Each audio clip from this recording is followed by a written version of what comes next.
This is episode what? Episode 49. Screw it. We're going live. We're doing it live. We're live now. You know what I mean? The first live, huh? Oh, I gotta go public. Times, all right. What if ready? What if like 100 people come in all of a sudden? Start talking.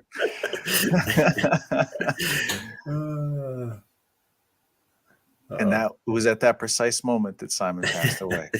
Yeah. I think his computer broke down because of too much too much heat. Yeah. And he's stranded. How funny would that be if we just 100 viewers just popped up? It's like 4,000 people. We've been waiting to watch, but only when you're live. Yeah. I wonder if you see their comments in the comments tab. Live viewer comments show up. Yes. Okay. Where are you seeing it? On the right side, you see comments. Oh, it goes in the top? Yeah. Tip top Magoo. Brad, don't start arguing with these people in the comments. Drag you down. Oh no, what happened to Simon, bro? Jeez. Should I message We're still going live. Or should I continue the stream? Should we talk about our there he is, he's coming back. Oh, there he is. Here he is. What happened? It kicked me out like it did when we joined before. All right, we're live on the YouTube channel. There you go. Guys, we decided after many, many moons of doing the show in relative solitude. Who are you talking to, Alex? That we would do the show like this instead. Right. Well, first of all, if you're watching this, rewatching this, we're live right now. We're going to go live every Tuesday and maybe Saturdays before the fights. And if you watch us usually just as our normal videos, you guys can kind of skip through it or just watch it how you normally do. We're going to try to treat it like a normal show. But yeah, if you're having nothing else to do on a Tuesday night, like most of us, hop in. We're trying to do it around 7:30. We'll find a time eventually once we figure it out. But hey, just come in and join us. We can talk about all the fight announcements. And then on pay-per-view weeks, we're going to be talking mainly about that.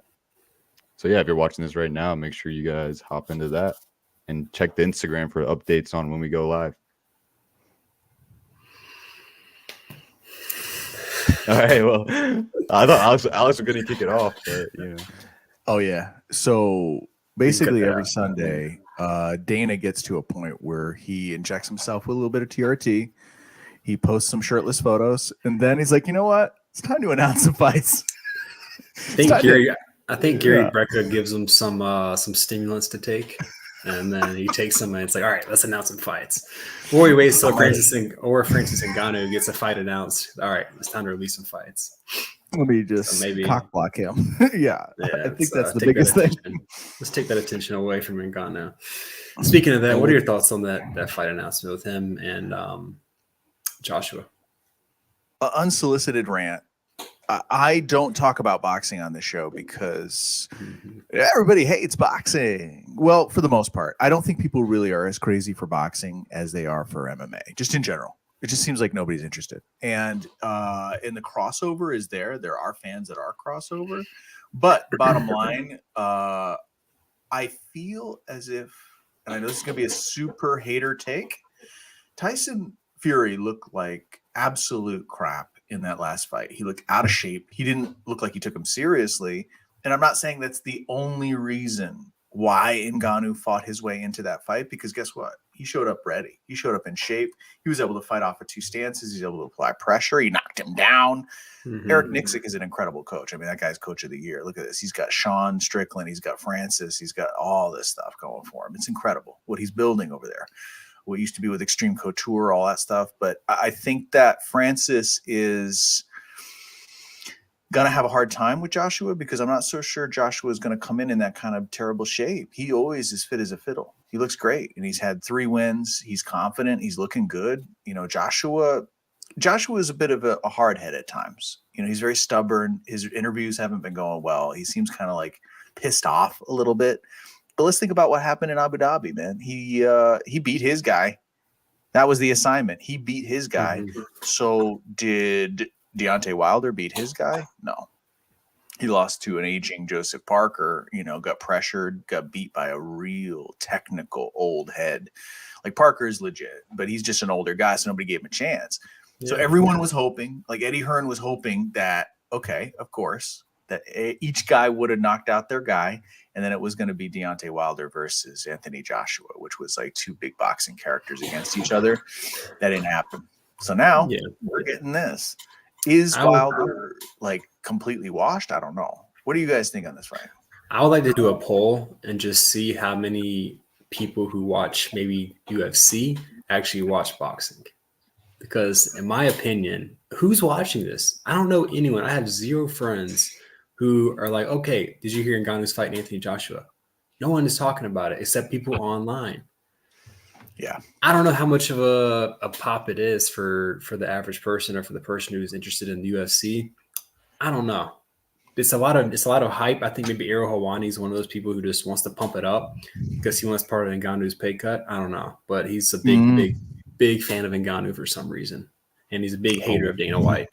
So that's him. That's his. Yeah, probably they go hand in hand. So yeah, I don't know. This is interesting to me. I guess it's a good test to see if Tyson was overrated or not during that last fight. If Joshua goes in there and takes him out or just dominates him for every single round, I mean, what does that say? He's not what he thought he was for Ngannou. I don't know. We'll see what happens. I have no opinion on this fight. I haven't seen Anthony Joshua fight enough to have an opinion. And so we'll see how that goes.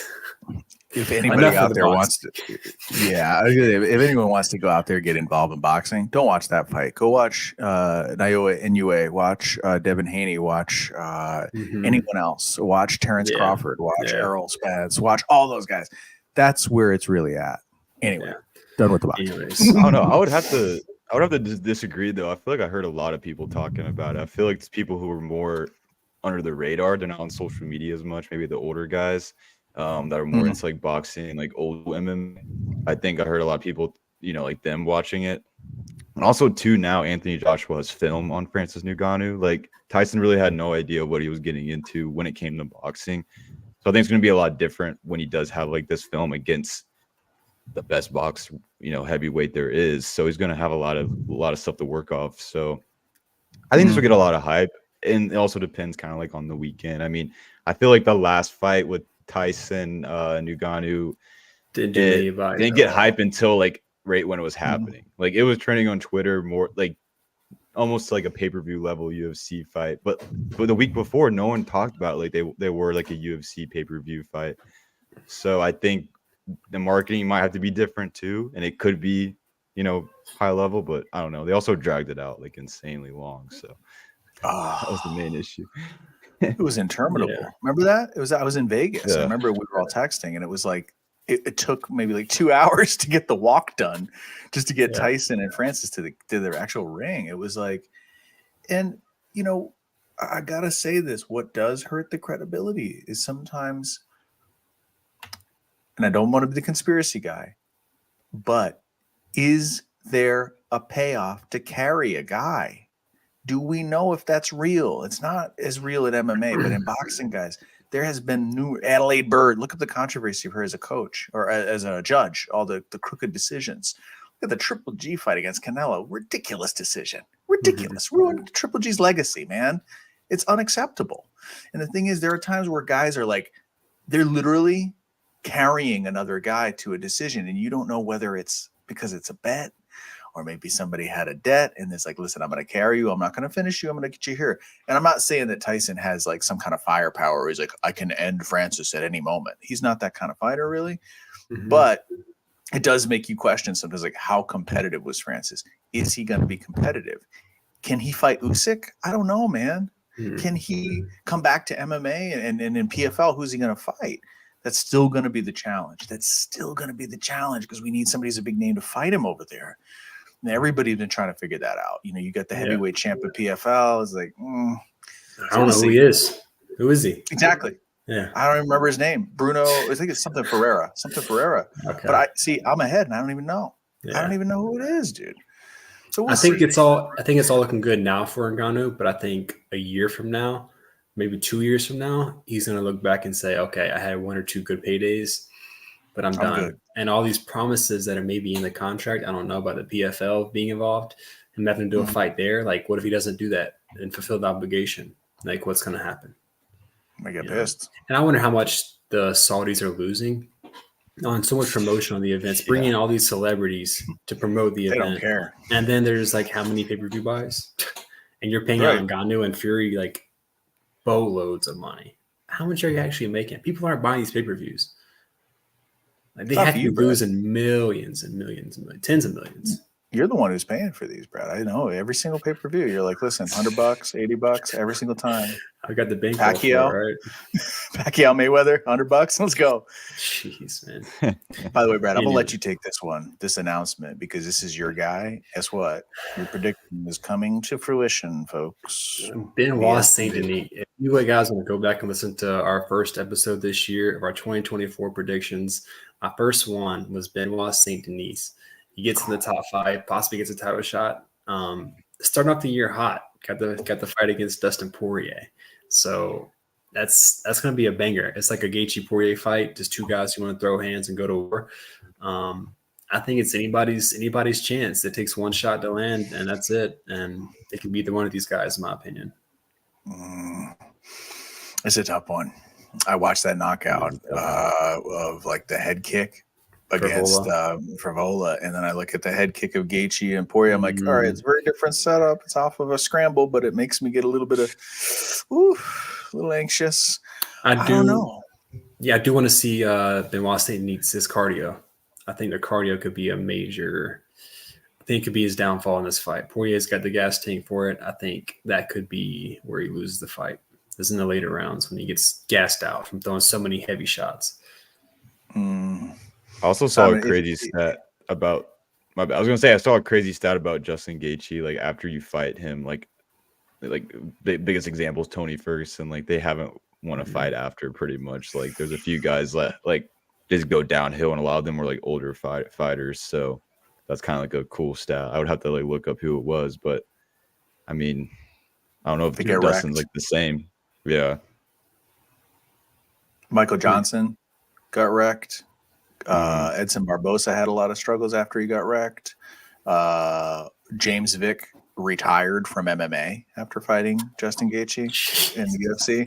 He completely quit. He just totally walked away. And he was a good fighter, but he was kind of like Dan Hooker light. He was like American Dan Hooker, but he got knocked out way too much. And Dan Hooker, I think, is still in the game. Which, speaking of which, Dustin Poirier is he's such a savage, dude. This guy, if he loses this fight, but he puts on a war, there's still like a big fight opportunity to put him and Dan Hooker, the rematch, together and just make it a 5-round war. Like, who cares? Like, too much obsession with the record. That's what I like about MMA. Speaking of MMA versus boxing, I love the fact that prospects in this sport can lose, and it's not the end of your career. Joshua lost 2 fights. They're like, oh, he's washed. He's a can. I'm like, no, he's not. He just lost a fight. Like, that's something here. Like, dudes just come on back. Dustin Poirier, I'm rooting for him. I really have high hopes for BSD, but I like Poirier. Yeah, it's a good guy. Lot. Good man. The next fight announcement that was this week: Oliveira versus Sarukian. Oliveira, Simon, that's your guy. What are your thoughts on him fighting this up and comer, demolisher and Sarukian? I'm scared, man.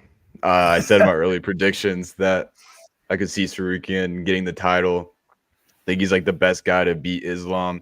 But I also think Charles is like the second best guy to beat Islam. Dana basically announced, you don't know if any of this stuff's rumors or not. I don't know. But apparently it was said, there was so much news coming out that the winner of this fight is going to fight Islam for the title. So, I mean, I think the experience is on Oliveira's side. I mean, he's that he just had that one bad loss against Islam, but before that he was unstoppable. I mean, talking about Gaethje and Poirier, how good they are. He swept through them. He swept through Chandler.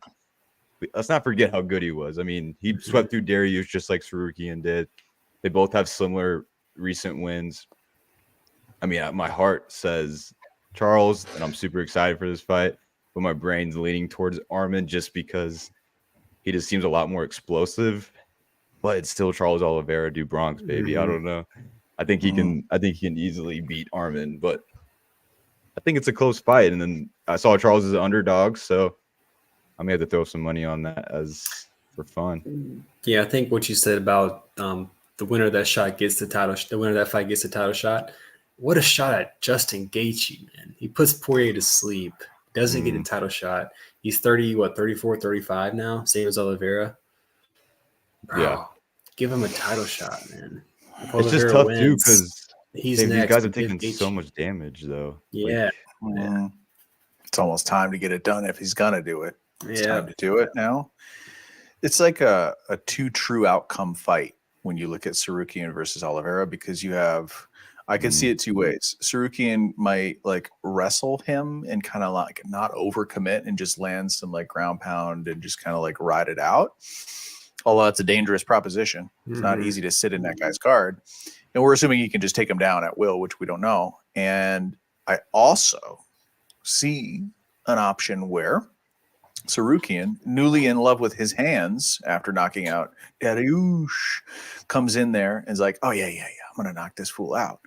And gets shoot the boxed and just gets KO'd violently. Like that thing I shared with you, Simon, that old clip of Sarukian getting KO'd very, very early on in his career. He gets a little over his britches, like a little over his skates, and gets KO'd. Now, granted, his striking looks 100% better than it did at that point. But I love Charles so much, man. I would hate to see this be like him as a stepping stone or a gatekeeper. But maybe it'll all work out. The universe will work out. Maybe even if he loses, he puts on a good fight, and then he does fight for the BMF title, and I don't look like a total idiot for making that call. We shall see. But, man, this is such a hard fight to call. I can't call the problem, this. too, as an Oliveira fan, this is probably his last shot. What I just said, all the damage he takes, his age, and then this is an up-and-coming guy, too. It's just like, and also speaking of that, Islam apparently hurt his hand, I think, but there's also a video of him doing like pull-ups. So the rumor is that he's making that up so he can't fight in the USA. But I'm not. That's just the rumor. That's not my personal opinion. Just so I don't, get that out there. But Ramadan. Correct me if I'm wrong, real quick. Does Justin Gaethje have a fight lined up or no? No. Okay, so UFC 300. We're still waiting on more fights to be announced. I think he's going to fight in 300, and he's got. I was hoping that would be Oliveira and Gaethje, in my opinion. I was hoping it was that, but the Sarukian rumors came out actually a few weeks ago, so like it was pretty like known that was going to happen. But I was like, with Oliveira's age, I guess this is probably his last shot, and this is probably the best option to the belt. But as you just said, though, Brad, I feel like Gaethje has just the right to do it as well, but he does have that loss against Oliveira, so I don't know. Yeah, that's true. It's hard. UFC 300. Where's more announcements? I think Amanda Nunes comes back. To be honest, whoa! I do. I think she's coming back for that fight. I think they need her. I think she is a big they need name fighter. They have Grasso. Is Tatiana Suarez in that weight class? I can see those she's two. a little too small, maybe for her. She's a little small because she's 125. I want to say, or one. She used to be 115. I also think Weili Zhang is hanging out there with no fight, and I feel like that's a missed opportunity. Yeah. Could we get like her against somebody? Tatiana, she's ready. Yeah, Tatiana's ready, man. She doesn't need no more warm up fights, man. She trains with her boyfriend. What do you call it, from Bellator, Patchy Mix. The two of them, dude, they're on a path to just domination, man. I would like to see Patchy Mix in the UFC. How old's Tatiana? She's 30. She's like upper 30s, right? Like 37, maybe 38. Let's see. Let's go on the internet. Have you guys ever heard of the internet before? Sure, I'm we take a little pause. I'm gonna go post on Instagram that we're live, so so people can hop in here. There you go. 5'5", 125 pounds, born in 1990. What is that old? How old does that make her? Does anyone know how old that is? 1990. So she's 34? 33, 34. So she's like my age. So it's basically over. She's totally washed. Right. And then moving down the card, guys, speaking of 300. So the whole thing is like, could this be a situation where Jim Miller fights at 100, 200, and UFC 300? This dude had some Lyme disease that literally almost took him completely out of the sport and retired him. He figured it out. For the longest time, his weight cuts were crap. He was struggling. He was getting beat in ways that you didn't expect. And man, for an old guy, this guy's still got it. I really don't feel that feeling that I get when I watch Tony. When I watch Jim Miller, I'm like, all right, he's still moving around. He's still got speed. He's still putting people away. His grappling's never been suspect. His brother used to be in the UFC as well, Dan Miller. And he's got this fight, but could this be a spoiler if Gabriel Benitez comes in and has a little firepower in his hands? He's also an aging dog. Don't forget, Gabriel's not a spring chicken.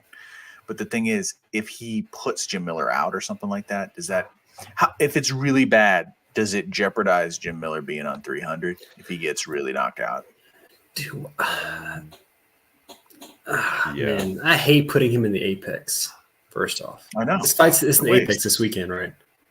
It's not. Yeah, it's an apex card. Yeah. It's why I put last Jim fight was Miller an in apex too, right? Man. Like, come on, have some respect for the older man. Right. And he's fighting Gabriel Benitez, who is not a slouch. I mean, he's not a dominator, but he's not an easy fight at all. So I don't know, man. I think he'll win. But I wouldn't put him in the apex. Considering this is his 1 to 2 last fights. I wish they would bring back Cowboy, a juiced up TRT Cowboy to fight Jim Miller at 300. Just forget about it. Let's forget about Andrew Tate versus Cowboy in a tables, ladders, chairs match, something like that. Could we get like Vince McMahon running in with a steel chair? Like, what could we see? Some influencers, like Bad Bunny dressed as like Bugs Bunny, and he pulls off the hat. And it was him all along. Like, that's literally where we're ending up. That's about how bad it's going to be if they don't stop. Like, there's nobody waiting in the wings, man. Everyone's dreaming that that's going to happen. There's nobody waiting in the wings. There's no like big star. Like, is it Brock? Nobody wants to see Brock. You want to see Brock?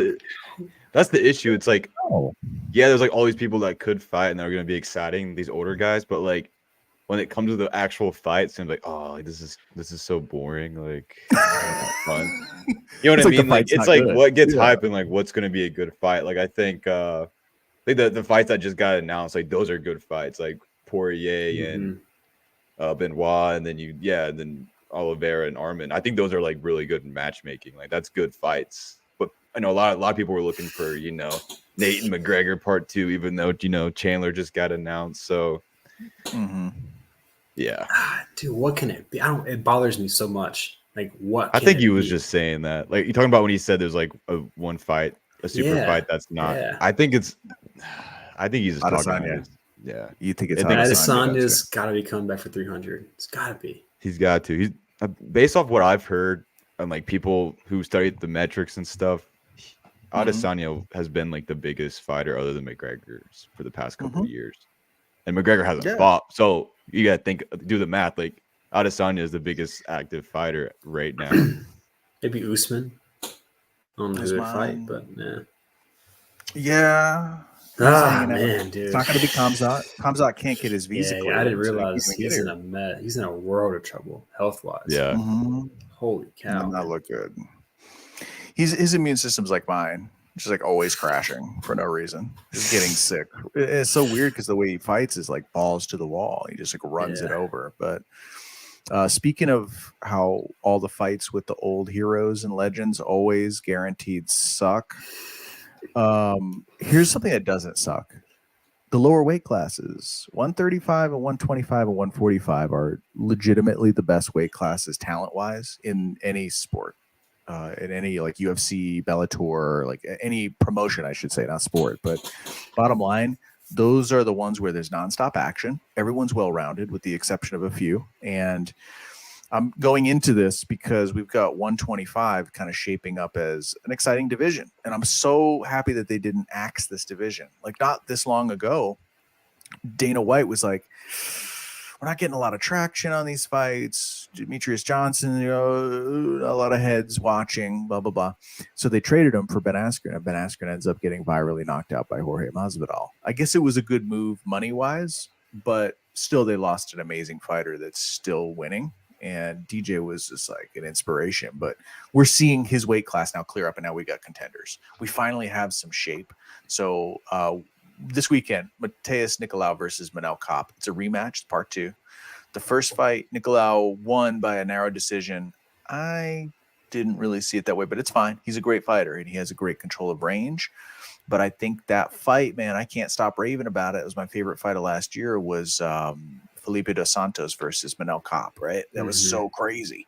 It was insane. And I could just see like the confidence that he got from that fight and bringing up on the dais at the press conference, Manel.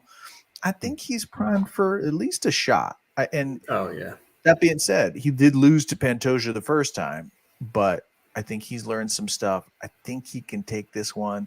But long story short, I just love the lower weight classes. It's nonstop action. It's scrambling. It's insanity. Do we think Good Cop takes this? And if so, would you say he gets beat by Pantoja again? Dude, I'll be honest. First off, Felipe dos Santos. Holy cow. The dude's like 23 years old, made his UFC debut against Manel Kopp and stood toe-to-toe with him and almost caught him a few times. So that dude's going to be a star in the making eventually. Shoebox guy, definitely going to be a star. Manel Kopp, he's there. He's there. I think he wins this fight. I think he has a title shot. And I do think that he is more dangerous than Royval. I know Royval lost to Pantoja. It was a good fight, but I think Kopp's quicker. I think he's sharper. He hits harder. I think he's got a shot at Pantoja. I really do. I think he's going to win this fight. And that should have been my 2024 prediction, to be honest with you. But yeah, I think I think this is going to be his year where people know who Manel Kopp is. Listen, I'm not too set on him as a fighter, but all I know is that division needs him. They need somebody who can bring some entertainment, some action, the way he did. Maybe not as far as he went, but I think they need someone like him, just because the flyweight, like you said, Alex, it's entertaining, but it's kind of gets old when it's like the same four fighters just rotating in and out, fighting each other. So it's a breath of fresh air to have someone like Kopp who can, bring some different energy. I feel like too, the flyweight guys are like super nice guys, which is good, but there's really not much like trash talk going on. It's a little more laid back. So I think it's cool to have someone who can bring some more energy to the flyweight division and give some more attention to it. Because like you said, it is more entertaining. The last fight didn't help too much because it was not entertaining at all, but still a decent fight if you like watching. But I'm not like too sold on him. I got to see him more. That was a great fight last time, but I do hope he does well so we can see him hopefully work his way up and have a title shot soon. If he gets through this weekend. Yeah, we need a heel. Exactly. That's the best way to say it. Yeah. And it's also every division has one except who's the other heel other than him in the flyweight division? Shit, Colby Covington's the heel. Covington's the whole heel. He's a UFC heel. Which, did you see Ian Gary come after Colby Covington? Bro, who is Ian Gary not going after? That's the question. He's back. He had his notes out against Ariel. You guys see that? Yeah. That's what we should do. Notes ready. That's what we should do for the show. Have our notes on our keyboard. You guys. No. I'm just speaking on it. That's his wife's doings, right? Or his wife and girlfriend's doings. / manager. Do you think he goes up to fight? Do you think he fights Sean Strickland or not? I think he stays at 170, and I think they make a Colby fight because it's going to be massive. And listen, I would really love to see Ian Gary knock Colby out. It would make me so happy. I hate to say this. After that performance, I feel like to Colby, I feel like the way I felt when TJ Dillashaw fought Aljamain with his arm and his shoulder coming out of socket. I paid for the pay-per-view, TJ. I love you, TJ Dillashaw. And I thought, this guy's got a chance. His striking's incredible. I thought he was going to do it. Nah, his shoulder comes out in the first 30 seconds. And then you hear all the people in the back. Oh, yeah, Herb knew. Oh, Dana knew. Who knew? Did he pass the pre-fight physicals with a separated shoulder? And then he goes out there. We paid the money, and he gets dominated. He had no chance. There's no way. You can barely beat Aljamain when you're 100%. How are you going to beat him when you have one arm? It was just never going to happen. So that's kind of a similar vibe that I get here, where it's almost like Colby went out there. I think he probably did have an injury, and also his foot was messed up. Something happened out there. Plus, he froze under the lights a little bit. But it's like we still tuned in. We still came in there and we supported it. We come in and we jump in there and everybody was like high on that fight. They thought it was going to be exciting. They didn't necessarily think he was a locked winner, but it was going to be action. There was no action. Yeah. So I kind of feel a little bitter. So I'm hoping that maybe we can get something like a Gary, because Ian will come after Colby and he's going to put the pressure on him, dude. He's going to put the pressure on him. He didn't finish Neil. Okay, I get that. But Neil's also extremely difficult to finish. Hector Lombard mounted Neil Magny, took his back and pounded on him for like a round and a half. Neil survived and then beat Hector Lombard by finish. So it's just like, I think the Ian Gary hate is justified in some ways, like if you want to get on some of the trash talk stuff and like some of the weirdness, but the talent is still there. So I think it's time. And I think this year is going to be the year that this happens. I always go off on this rant. The old guard of some of these dudes that are still hanging on and they're still getting these massive paydays and stuff. I want them to make money, transition to the boxing, transition to whatever. But like, we got to stop being like, oh yeah, Colby's a title challenger. I don't know about that. He did give Usman his toughest shots, his toughest fights. Yeah. And those are some like 4 wars. years At ago. least, well, I mean, he hasn't fought in like 2 years. I think this is a case of like out with the old and in with the new. Like this is a good. I think that would be a good matchup where like you got a guy kind of on the come down, but he's still a lot of talent. People are still going to tune in to watch. A guy who's on the come up who still needs to prove himself. I mean, that's a perfect fight. And Ian's not as good as like Hamzat. So I don't think it's gonna be like a brutal murder scene out there with Hamzat. So I think Ian and Colby would be a perfect fight, especially like maybe during the summer. There's no football on, it's a Saturday where they can just headline the event. I mean, that'd be a quick headline for Ian, but with all that's been going on, I think he can do it. I can see that being more in the summertime. I think that'd be a really cool fight, but you still got to get through Jeff Neal. I know Colby's down the weight, but no easy task. Yeah, not an easy task at all. Did you guys get to see the interview with Ariel before? I saw a little bit of it, but I didn't get to watch the whole thing because it was just making me so mad how, like, almost like prepared Ian was. Like, it wasn't super natural. You know, when interviews are supposed to be like conversational and natural, it was more just like, yeah, like I did this, yeah. Like he's like waiting for the prompt to come up, and then Ariel stumped him on a question. I was going to talk about it, but I totally forget. If anybody's in the chat right now, they know what I'm talking about. It's only 2 people, but if they know what I'm talking about, let me know. But there was like, he asked him something like, were you trying to get entertainment when he did the mug shot? And he was just like, he just didn't know what to say. Like, so he just didn't know. He couldn't question why. Basically the question was like, why'd you do the mug shot thing? He just really couldn't answer why. It was just like, he wasn't ready for that. Yeah. Well, I don't know what it was. His idea, you know what I'm saying? Exactly. I think his manager / wife / girlfriend had that idea, and that's where that came up at. But you know what his problem is? I'll prescribe it right here. You got to decide what lane you're going to be in. And there were these times where Connor did that. Connor just said, you know what? I'm just going to be insane. He literally like walks past like Jose and like farts on him and takes he farted on him and took his belt out of his hands. That's a legit thing that happened in real life. And it's hilarious. I mean, it's completely ridiculous. But like, I think Ian Gary needs to decide, like, am I going to play like this over the top, insane dude who's just like, F everybody, I'm going to knock everybody out. I hate everybody. I don't care what you say.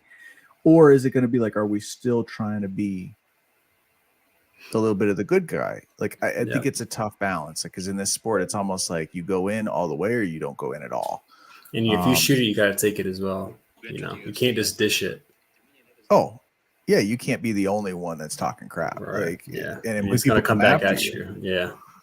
Look what Sean Strickland and DDP and all this stuff. Like, I love Sean Strickland. He's hilarious with this stuff. But dude, it's a little disingenuous, Sean. I agree with Ian Gary on this one. I hate to say it because like you can't come after people the way you come after them and then be upset when they talk about your childhood, dude. They're gonna come after you too. They're gonna come after you, dude. And they're also probably gonna beat you. Like, stop with this stuff. Like, you can say this. Yes, you can. It's free speech. It's America. But you cannot then go on Theo Von and be like, no, nobody can say this. This is different though. Yeah. Well, wait a minute. Well, I thought everything was on the table. I thought we're wild guys. I thought we all have a touch of autism. But then it turns out it's like we got to realize it's not an excuse. You can't say whatever you want. Everybody else can come after you. I think I have the clip. I'm gonna see if I can play it on this. You talk. Let's see if I can play it. But what do you think about him commenting on that post of the Giovanni podcast? I forgot what he said exactly, but he commented, and I was kind of shitting on Strickland for That's being basically what he emotional said. on the podcast. Yeah. He's basically being like, "You're gonna come after me. I'm gonna come after you. Make fun of this. Like, kind of like, don't be vulnerable because I'm coming for you." Yeah. What happened, Simon? No audio. Love to see that. Oh, 100%. Oh no, I'm good. I was gonna play that clip of me and Gary like pausing, but it's taking a second to load. But I was gonna play it. Just stop me. Just stop. Yeah, you're good. Ready. Keep going. Yeah. Moving down the card because we got there's one last thing. Like when we're done today, we need to do a little bit of work about Mr. Diaz versus Masvidal, but we ain't ready yet. We got to do a little bit of love about the card, about the fight night card. Kicking it at the Apex, 4 people in the audience. We all have medical marijuana. We're killing it. Once again, the Power Slap folks come in. They're like, all right, are we good? Bottom line, we got Ricky Simón, master of the Mulletino, versus Mario Bautista. Mario Bautista is a savage. His groundwork is incredible, but he does definitely rely on scrambles getting weird to get to the positions that he needs to get to finish people. Fights need to get messy for him to get what he needs. Mario Bautista he's an interesting cat, man. He's talented. But Ricky Simón, man, I hate to say this, but like you almost get the feeling he's like the best of the rest. Like at that weight class, he struggled against Song Yadong. Song Yadong was able to kind of put it on him and piece him up. But I don't know if Mario Bautista has the physicality and the firepower to do the same thing to Ricky Simón. I don't think he'll need the firepower. I think he's going to get the finish by submission. I think with Ricky Simón coming off this loss, I think he's gonna be a little bit gun shy, in my opinion, and I think Batista's going to get him down and get the submission. I think his last 3-4 fights have been by submission, or 3 of the last 5 fights. So he's good on the ground. I don't know how Simón is on the ground. I know he's primarily a striker. And I think with that last fight, losing by knockout or TKO, I think he's be a little bit gun shy, be more cautious, maybe not throw as many punches as he usually does to keep his cardio in top shape. So I think he loses by submission. I think Batista's going to surprise some people. Okay. Yeah. Ricky Simón tries to get chest to chest a little too much. I think he's a wrestler. Like it's a problem with subs. Yeah. Simón pretty much sold me a little bit when he fought Jack Shore. Like that was such a good fight, and Jack Shore was super talented. But the issue was that Jack Shore was in the wrong weight division. Like his weight cuts were horrible. So that kind of escalated Ricky Simón up the not rankings, but just escalating to be maybe better than what he is. And then after that fight, he loses, like Brad said. So I might have to be on the same train as Brad. But I've always liked Simón. He's fun to watch. He's a fun fighter. It's a perfect fight night. Like we're not going to see him on UFC 300. Maybe like he's a guy you want to see on a fight night like this to kind of like stuff the card, you could say, and make it a little more entertaining. And lest we forget, I don't know how many years ago this was, maybe 4 years ago, but remember when Uriah Faber came back and knocked out Ricky Simón? Nobody thought that was going to happen. He came in there, overhand right, boom. It was go back and watch the finish and also the sound of the crowd. They're in like Sacramento or something like that. They go crazy for the California kid, dude. They go ape shit. Yeah. And it's incredible. It's a nice little moment. I wish he had left on that note and not fought Petr Yan, because it was like Petr Yan was still on that sweet before the doctors found it. It was nasty. Petr Yan versus Jose Aldo. Remember that fight? Dude. Oh, that was so sad. Yeah, ref wouldn't stop it, man. I found the clip of Ian. We're gonna give this a shot just because we need to practice playing clips on here. So we're gonna give this a shot. This is a funny clip from when he was talking to Ariel and see what it does. Over the past 2 years or so since you entered the UFC, I've heard you say to me and others like you want to be a disruptor, right? You did that in Boston, even in July. Like you were a hot topic because you wore the T-shirt with the mugshot and whatnot. Yeah. Was there any part of you that came to the realization like, hey, if I'm going to be a disruptor, I'm going to have to deal with what comes with that?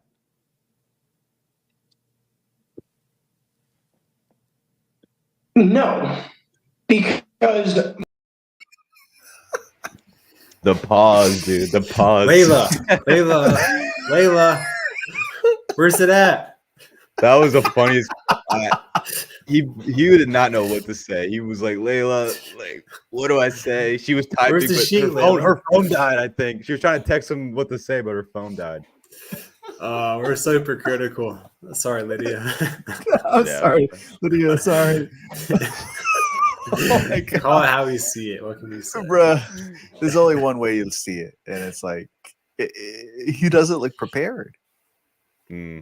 He Listen, wasn't prepared, or Lydia wasn't, or not think- Lydia. Sorry, I'm saying People- Ian doesn't look prepared for that interview. Layla. He didn't look Yeah. prepared. He Well, looked like the he thing was is- just not ready. The thing is, people give Ariel a hard time for phasing out questions to where you have to like answer it the way he wants you to answer it. Hmm. But it was nice for him to actually do it to somebody where we want one of those questions, right? When you're like talking to someone that we like, you're like, dude, why are you asking that question? But I'm glad he phased it like that because that was pretty funny. He like funneled him into one path. Yeah. It's like with jujitsu. You funnel people into where they have three choices, and every choice is bad. It doesn't matter where they go. There's something bad waiting on the other Yeah. end. Yeah. It's just, man, I think it's just time to shut up and fight. I Yeah. think he needs to go in there, erase people's memories, hit them with that neuralizer. Just go back and go, all right, this is who I am.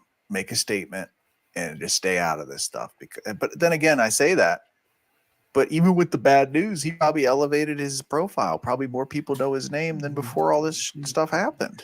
Yeah, I Am think I his crazy? Instagram following Yeah. went up to like 5,000, which isn't much. I think he's at like Okay. is it some 800 maybe? I forgot the 100,000, but up like 5,000 in the past month. So not a whole lot. That's not a bunch. One thing I was Still going a to lot. say, I forgot now. About Ian? Yeah, I forgot what I was going to say. He'll come There's a back lot to to me. say. There's a lot to You say wanna hold about his Ian. hand? We could talk about Ian Gary for 2 hours if we kind of did. Oh, that's to what it be was. honest. He left. He's not in shootbox anymore. I don't know if he left the team or what, but he's in the UK now. So he What? left Brazil. He was in Brazil, right? That was like his team. Now he's not in Brazil. So I don't know what he's doing. In I his don't know. defense, I think he did mention he was only there for like a little bit. To get his jits in order.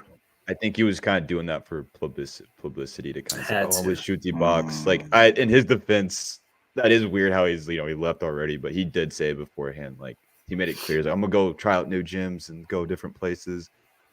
So he was kind of admitting, like, hey, I'm gonna be here temporarily. I'm not gonna be here until my next Yeah. fight, kind of thing. But It was just to brush up and get prepped. Because like the jitsu would be an interesting thing for him to showcase against Jeff Neal because he's long, he's lean. He could maybe force some situations, kind of like what Shavkat did. Because man, it's hard to deal with that. Remember when Bilal Muhammad fought Jeff Neal?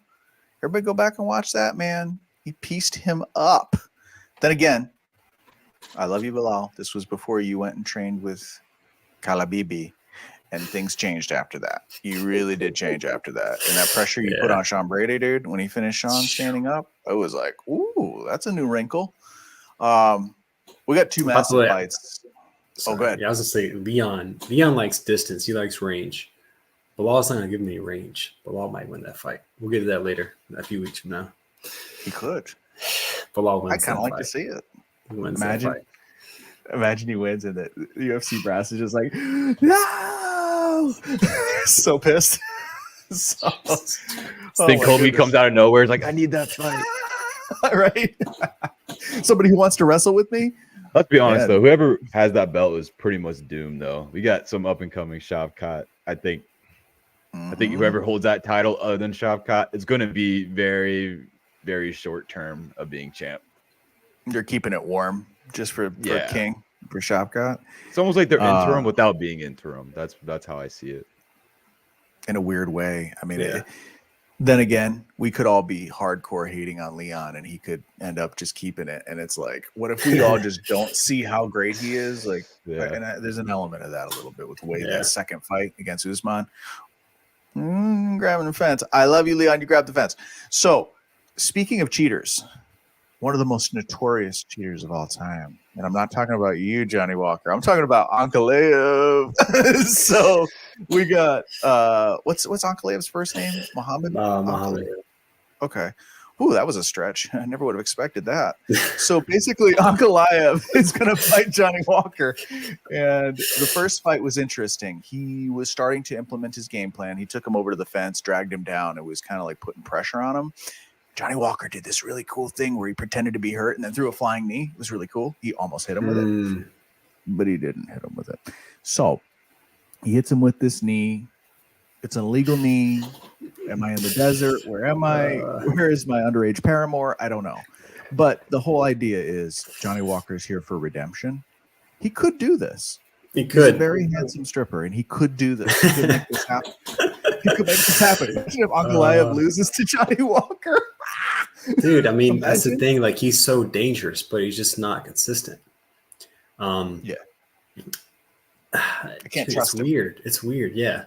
I don't trust Ankalaev either. Ankalaev is not like a dominator to me. He's not like someone who I would go like Adesanya against Strickland. I thought Adesanya had that fight. Adesanya against Whitaker, he has that fight 10 out of 10 times. I don't feel that way about Ankalaev. I don't have confidence in him like that. I don't know what it is. I mean, he's not exciting or what. I just don't trust him enough, especially against Johnny Walker, who can at any time do any kind of kick, any kind of knee punch. Like, you don't know what's going to come your way. He's a dancer. He's got the rhythm. You don't know what he's going to throw at you. So I think it's like a minus 550 too, Ankalaev, which is a huge favorite, which is very surprising. Yeah. It's surprising, but not, just because they were hyping the dude up. They were hyping up Ankalaev a lot before he fought Jan Blachowicz. Yeah. So, I mean, I don't know what happened after that fight. Like, he lost a lot of hype, even though I think he won the fight. But he lost a lot of hype, even though he didn't lose, which was weird. You don't see that often where this guy gets a lot of hype. They're like, oh, he's going to be the next champ. He doesn't necessarily lose. I mean, if anybody were to win that fight, it was him.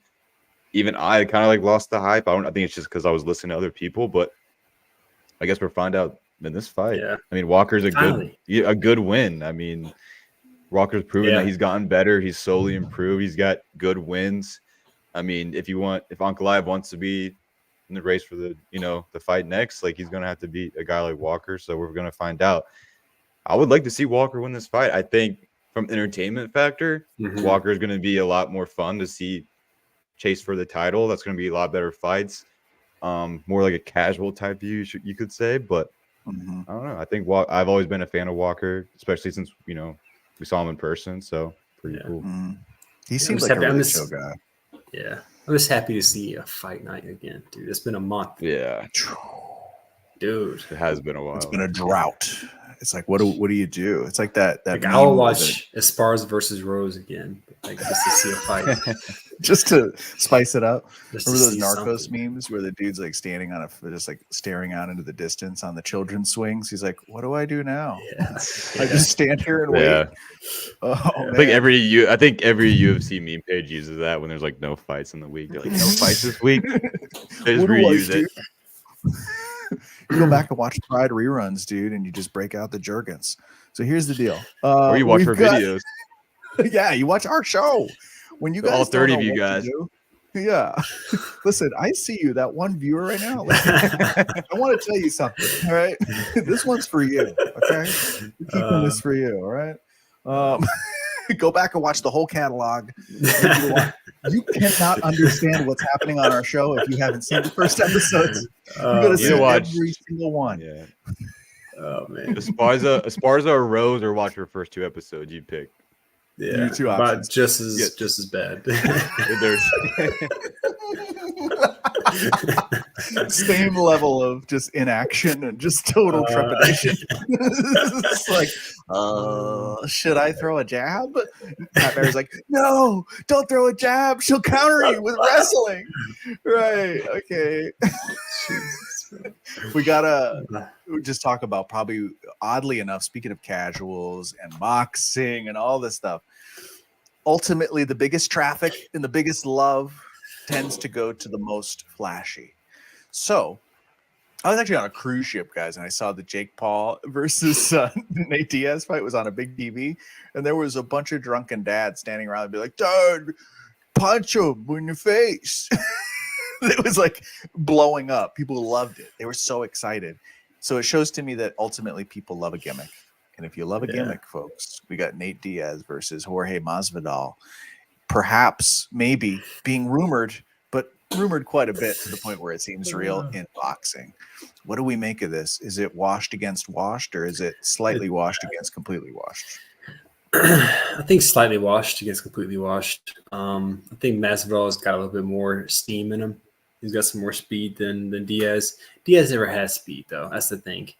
And neither did Masvidal really. He was just kind of like a tough fighter who would just connect here and there, win a few fights, had a good run, got his name blown up out of what it really shouldn't have been. But I think Diaz looks so bad against Jake Paul, like so bad, like bro, like my neighbor can throw faster than that, So Jake Paul is just that good. Yeah, that's what you're missing, dude. Okay. He's a hater, bro. He's the maestro, bro.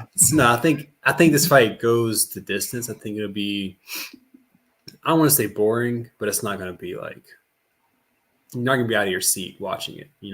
It'll be fun to watch two old guys go at it, but it's not going to be like a elite performance, I would say. Yeah, I'd rather see. Well, actually, it's like two I uncles take at a that back. barbecue. You know what I'm saying?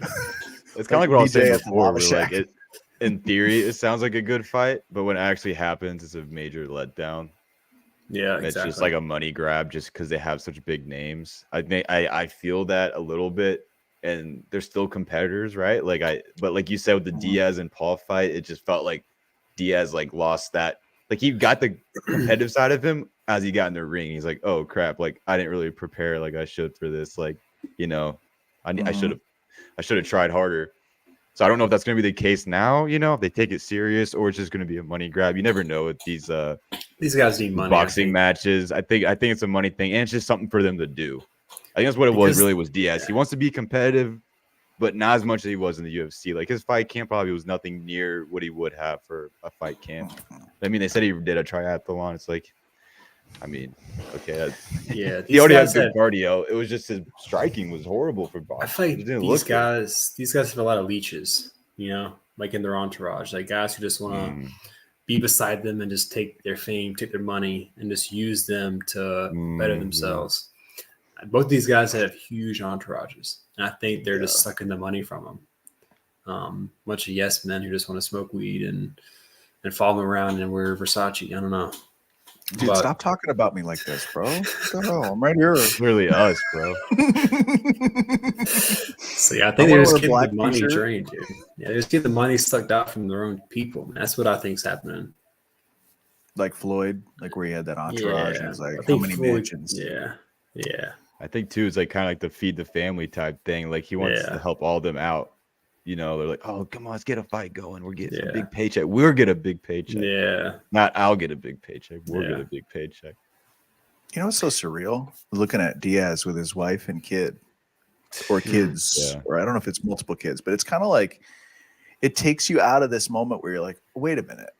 These people are like real human beings. And let's never lose track of that. Like everybody who watched this should always know when we talk about the fighters, we separate the skills from the person.